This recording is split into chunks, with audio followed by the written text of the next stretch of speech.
if I lay down and I play dead and I stay dead, maybe you'll get sick of being the monster out of my head, under my bed. Think you're something out of my mind. Oke, kembali lagi di So Jadi Pandit. Jadi kali ini gue kembali dengan review pertandingan. Ada beberapa pertandingan dari Premier League. Dan ya mungkin sedikit ya gue bahas Copa del Rey. Jadi karena gue nonton aja gitu. Sayang kalau nggak dibahas. Oke, Arsenal Newcastle pertandingan pertama.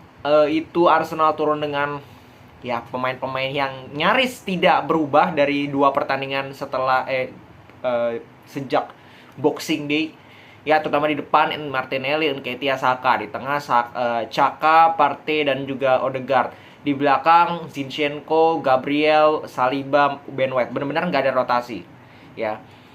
Sedangkan Newcastle ya dengan tren yang sedang positif ya, Nick Pope, Boatman juga nyaris pemain-pemain utama yang mereka mainkan. Nah, kalau kita lihat di atas kertas, kita akan menggambarkan ini mainnya di kandang Arsenal by the way. Newcastle akan bertahan, ya dong, bertahan full dan mengandalkan counter attack. Tapi nyatanya enggak. Mereka di babak pertama kalau menurut gua, mereka mencoba untuk keluar juga. Ya, mereka mencoba untuk keluar juga. Mereka justru kalau menurut gua lebih banyak mendapatkan setengah peluang daripada Arsenal. Arsenal nggak banyak menciptakan peluang di babak pertama. Mereka kuasai bola, iya. Mereka kuasai bola lebih banyak daripada Newcastle, iya. Tapi Newcastle defense-nya juga cukup bagus. Dan mereka bermainnya nggak parkir bus. Itu yang harus dicatat. Dan dengan beberapa kali transisi, kelihatan Newcastle ini justru lebih banyak mendapatkan peluang dibandingkan Arsenal. Masuk babak kedua ya tidak banyak perubahan. Terutama kalau gue mention ya, 3 pemain depan Arsenal ini bermainnya kurang menurut gue. Nketiah, Martinelli dengan Bukayo Saka, yang biasanya 3 pemain ini bisa menciptakan gol masing-masing, kali ini nggak bisa ciptakan gol. Itu yang menjadi problem.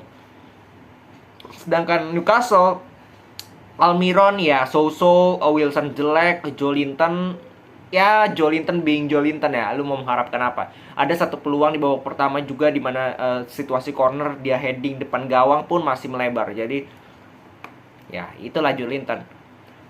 Tapi by the way sampai peluit akhir pun nggak ada peluang yang benar-benar berbahaya kalau gue bilang dari Arsenal. Sedangkan Newcastle dapat beberapa kali counter, terutama si Chris Wood itu udah lolos dari jebakan offside, 1-on-1, tapi masih aduh ampun deh, benar-benar emang kualitas Chris Wood ya begitu. Tapi Arsenal harusnya dapat 2 kontroversial penalti. Yang pertama itu ketika Gabriel Magalhaes itu ditarik, gitu jelas ditarik lah. Gue juga nggak ngerti kenapa nggak pelanggaran, bahkan nggak dicek VAR. Terus yang kedua adalah di detik-detik terakhir menit 95 kalau nggak salah, itu si Xhaka melakukan tendangan crossing, kena tangan pemain dari Newcastle. Itu kalau gue bilang, gue juga nggak ngerti kenapa itu nggak handsball ya, karena dia kena tangan kanannya dan tangan kanannya itu terbuka gitu, bukan dalam posisi nempel ke badan dan ngangkat. Itu yang menjadi, gue juga apa ya, bingung gue lihat wasit ini. Parameter lu cek VAR atau enggak itu apa gitu ya? Kalau hanya berdasarkan keyakinan, oh lu gue yakin ini pelanggaran jadi nggak usah cek VAR ya, buat apa ada VAR? Dan gue lihat wasit ini adalah penentu. Kadang-kadang ya seperti ini, kalau lu Premier League ini kan secara regulasi VAR lebih bebas dibandara liga-liga lain, dalam arti ya lu nggak usah selalu cek VAR lah. Kalau lu udah yakin lu bisa menentukan keputusannya sendiri. Itu komplimen yang diberikan kepada wasit-wasit. Dan itu terbukti, wasit-wasit ini nggak selalu cek VAR. Jadi setiap, sama kayak Piala Dunia deh, kalau mereka sudah yakin ya udah nggak usah cek VAR. Tapi masalahnya kalau dia yakin, belum tentu pemain lawan, pemain tim A, tim B itu yakin. Dan juga belum tentu supporter yakin bahwa itu keputusannya tepat. Ya kan? Tujuan VAR itu adalah untuk meyakinkan kan, untuk semakin menjustify bahwa keputusan lo itu benar. Nah, ini yang menjadi ya tanda tanya besar. Dan jelas Arsenal gini, kalau dibilang apakah Arsenal layak menang, harusnya itu kalau gue bilang nggak layak juga. Arsenal dan Newcastle sudah layak imbang. Tapi apakah Arsenal layak penalti? Ya, mereka layak dapat penalti. Dan masalahnya adalah dari Newcastle mereka buang-buang peluang juga, dan Arsenal digembosi wasit kalau gue bisa bilang, karena penalti itu harusnya dapat penalti. Jadi Arsenal sekarang ada di peringkat tetap di peringkat 1 dengan 44 poin, beda 8 poin dengan Manchester City. Tapi kalau Manchester City bisa meraih kemenangan di sisa satu pertandingan, mereka punya defisit kembali ke 5 poin. Sedangkan Newcastle ada di peringkat 3 dengan 35 poin, dengan poin yang sama dengan United, 35 poin juga. Tapi United punya tabungan 1 game. Jadi kalau United punya tabungan 1 game itu menang, United akan masuk ke peringkat 3 besar. Nah, terus Brighton menang 4-1. Luar biasa ini Brighton. Ini menurut gue salah satu kuda hitam juga. Mereka bisa membantai Everton. Everton ini nggak bangkit-bangkit ya. Gue bingung di bawah Frank Lampard. Udah dikasih waktu kalau menurut gue, tapi tetap aja nggak bangkit-bangkit. Dan ya jangan heran kalau Frank Lampard nanti akan dipecat. Sesimpel itu.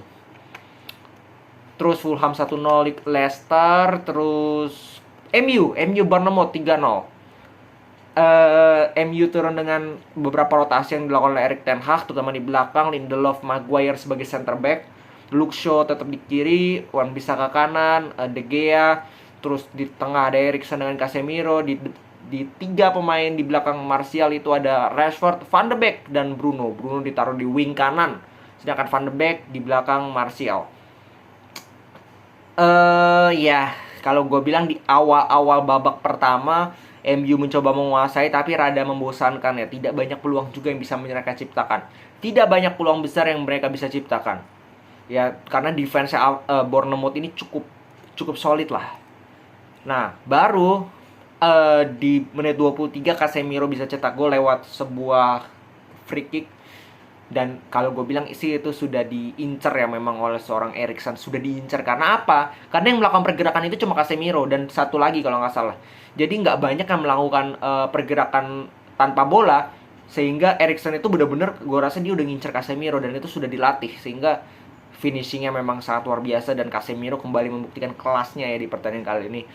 Mencetak gol pertama itu sangat penting karena pada saat itu MU itu sedang kesulitan untuk membobol pertahanan dari Bournemouth, sehingga dengan terjadinya 1 gol, permainan MU jauh lebih mengalir, terlihat jauh lebih fluid. Sirkulasi bola itu cepat kalau gue lihat, dan ya cukup impresif menurut gue penampilan dari United. Tapi sayangnya Van de Beek diganti menit 45 itu karena cedera, dan cederanya kelihatannya cukup parah, digantikan oleh Garnacho. Van de Beek kalau gue bilang mainnya apakah jelek apa enggak, ya gak bagus gak jelek juga. Tapi salah satu yang paling kurang kalau gue bilang di antara pemain-pemain lain, karena pemain-pemain lain terutama Bruno, Rashford, Eriksen, Casemiro itu quite good di tengah. Jadi Van de Beek cukup ketutup lah ibaratnya perannya. Martial pun kembali nggak kelihatan. Ya dia bekerja keras, iya dia buka ruang dan sebagainya, tapi efektivitas itu nggak terlihat. Di babak kedua pun dia dapat peluang yang heading gitu. Depan gawang masih melebar, jadi buang-buang peluang juga sama Martial. Nah, beruntung Luke Shaw dapat gol kedua menit 49. Golnya itu keren ya. Set play, cutback dari Garnacho, Luke Shaw bisa ada di kotak penalti, dan finishingnya sangat keren. 2-0.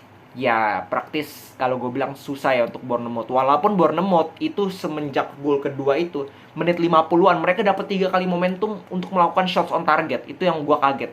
Ya artinya mereka juga bisa bermain, dan build up-nya itu cukup bagus dari 3 shots on target yang dilesakan oleh oleh Bournemouth, bukan seorang Bournemouth. Tapi masalahnya adalah di belakangnya United itu masih ada tembok yang bernama David De Gea. Save-nya itu luar biasa ya. Dan tim top itu yang butuh kiper bagus, sesimpel itu. Lu tidak bisa tim top dari tengah, belakang, ke tengah, ke depan bagus semua, tiba-tiba kiper lu 1 shot 1 gol. Contoh kayak Manchester City, Ederson itu lagi jelek musim ini. Kelihatan kemarin 2 pertandingan terakhir, 2 shots on targetnya itu jadi gol, jadi kebobolan. Nah, bagaimana lu mau jadi juara kalau misalkan belakang lu itu sangat rapuh, terutama penjaga gawang. Nah, De Gea ini menunjukkan lagi kualitasnya, walaupun shotsnya itu cuma 3 ya, atau 4 kalau nggak salah, 4 di menit-menit terakhir juga ada. Tapi dia bisa selamatkan semua. Walaupun MU lebih menekan, Bournemouth cuma dapat counter, tapi ketika counternya itu cukup berbahaya, De Gea masih ada di belakang sana untuk memberikan kenyamanan. Jadi ya inilah paket komplit kalau menurut gue dari United, penampilan yang komplit menurut gue dari tadi malam. Menit 68 Fred kan masuk, Dalot, Elanga. Nah di situ mulai MU menguasai lagi, MU mulai mendominasi lagi, dan kelihatan Bournemouth juga nggak bisa ngapa-ngapain lagi ketika MU mendatangkan pemain-pemain dengan stamina yang masih prima ya. Dan MU justru mendapatkan beberapa kali peluang, Garnacho kena tiang dan satu shots juga kena save ya dari Garnacho. Terus Bruno juga bisa di save. Banyak sekali peluang, Rashford tendangannya melebar, dan akhirnya mereka bisa kill the game dengan Marcus Rashford cetak 3-0 di menit 86. Golnya itu benar-benar keren banget kalau gue bilang. Luke Shaw long ball dengan sangat visioner. Bruno lakukan pergerakan tanpa bola dan Bruno tidak egois, dia passing kepada Rashford, 3-0 dan kelar kalau gue bilang pertandingan karena sudah menit 86. Jadi secara overall apakah MU layak menang? Sangat amat layak menang, dan mereka menciptakan banyak sekali peluang. Dan ya gue lihat MU ini sudah di jalan yang benar ya. Mereka sudah bisa memainkan pertandingan-pertandingan hebat dengan gaya permainan Ten Hag. Semoga mereka bisa konsisten, karena sekarang ini ibaratnya Martial nggak bisa cetak gol, pemain lain bisa cetak gol. Yang menjadi problem adalah ketika Martial nanti seperti biasa ini buruk mainnya, pemain lain tidak bisa cetak gol. Ya beruntung Rashford itu masih sangat on fire ya. Gue lihat Rashford ini seperti pada saat zamannya ada Mason Greenwood, Martial dan juga Rashford di 3 musim lalu, itu sangat on fire. Jadi ya MU juga kan seperti yang gue bilang, kalau mereka memenangi sisa laga satu tabungan mereka itu, mereka akan di peringkat 3, dan which is a good result untuk Ten Hag sementara ini untuk Manchester United. Oke. Terus ya terakhir penutup Copa del Rey, Real Madrid versus Cacereno. Ya ini Cacereno atau apa ngomongnya nggak tahu lah gue penyebutannya seperti apa. Gua nonton ya tidak banyak yang bisa gue bahas ya, karena Cacereno ini Liga Divisi keempat Spanyol, main di kandang mereka absolutely, karena itulah aturan dari Copa del Rey. Madrid turun dengan mayoritas pemain cadangan, mungkin pemain intinya cuma si Militao dan Tchouaméni. Sisanya itu ya mungkin dengan Rodrigo ya, tapi Rodrigo juga sering kali dirotasi. Jadi tidak bisa dibilang starting lineup utama juga. Nah, yang mengejutkan ya Cacereno itu berani high press aja gitu kepada Real Madrid sejak awal, dan itu membuat Real Madrid cukup kesulitan untuk keluar dari tekanan, karena sisi lain mereka mainnya cukup Spartan, Cacereno, dan sisi lain lapangannya itu ya lapangan apa ya kalau gue bilang, yang enggak banget lah untuk kompetisi profesional gitu, dimana rata sih cukup rata ya. Gue lihat aliran bola itu cukup nggak ada yang kayak Liga Wakanda ya, dalam arti bolanya itu harusnya passing kemana, jatuhnya kemana karena gudak-geruduk lapangan. Tapi kelihatan dari tampilan aja lapangannya itu kualitasnya sangat buruk, dan itu gue rasa mempengaruhi Real Madrid dalam bermain. Contohnya aja Madrid itu cuma melakukan 76% passing sukses. Itu rendah sekali kalau menurut gue dari Real Madrid. Biasanya itu 80 ke atas.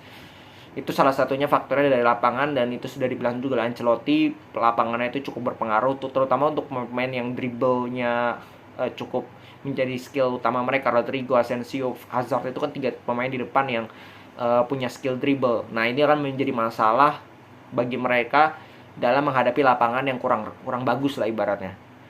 Tapi akhirnya menit babak kedua itu Rodrigo bisa cetak gol, which is great goal. Itu tepat setelah Hazard diganti ya. Terus Rodrigo bisa cetak gol, skill individu, finishingnya luar biasa, dan itu cukup untuk bawa Real Madrid lolos. Ya kita tahu ya, ini menurut gue nggak usah peduli skornya berapa, yang penting Real Madrid menang, karena Real Madrid itu kesulitannya itu paling sulit bukan di Liga Champions, bukan di La Liga, tapi di Copa del Rey. Ya Real Madrid itu sulit sekali mendapatkan Copa del Rey, entah kenapa ada aja yang membuat mereka tidak bisa lolos ke babak selanjutnya dari Copa del Rey. Dan untuk sekarang ya it's good win ya, yang penting Madrid lolos dulu lah.